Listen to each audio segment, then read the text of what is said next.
but it will come back in the sort of the tailwind once we get the public health under control.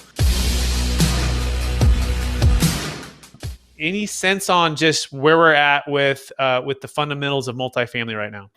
Yeah, I think in general, the fundamentals are very strong when you compare it to any other commercial asset class. You think of retail, you think of hospitality, you think of hotels, actually getting hosed throughout COVID.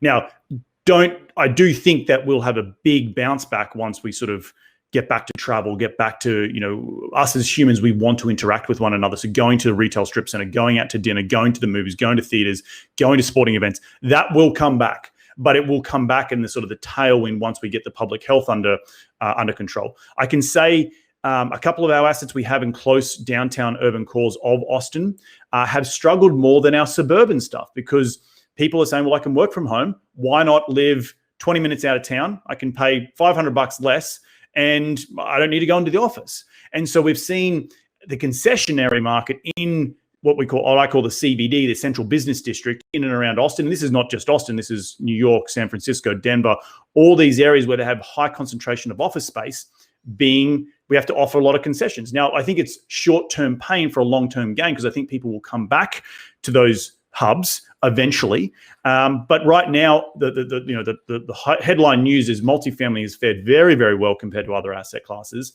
I think will be specific areas or specific demographics that may have struggled a little bit more than others. But in general, when you compare it to the other asset classes, it's coming through with flying colors. And that in itself has propelled a lot of the interest in real estate, particularly commercial multifamily.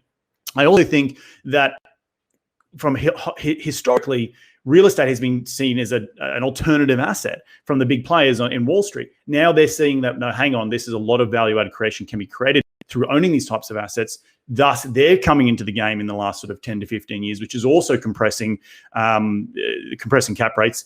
So a lot of things have been said there, but overall, I think multifamily is going to do just fine. We are in a very compressed cap rate environment, which is driving up prices. I do think there might be some sort of swing back the other way. I don't think we're going to go all the way back to a 4, 5, 6% scenario, but I do think there'll be some sort of softening as interest rates maybe start to expand.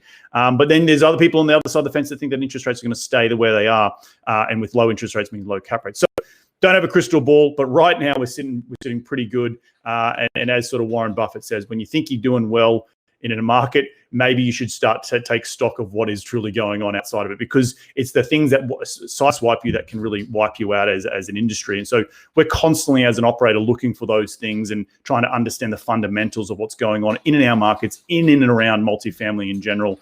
But overall, fundamentally, multifamily is doing just fine. Perfect. Thanks, Reed. Yeah, it's the black swan events like the COVID-19s. You want to be always kind of trying to be in front of those things. That being said, I want to get real practical right now. So if you're listening to this and you're interested in investing with Reed, you can go to wildhorncap.com.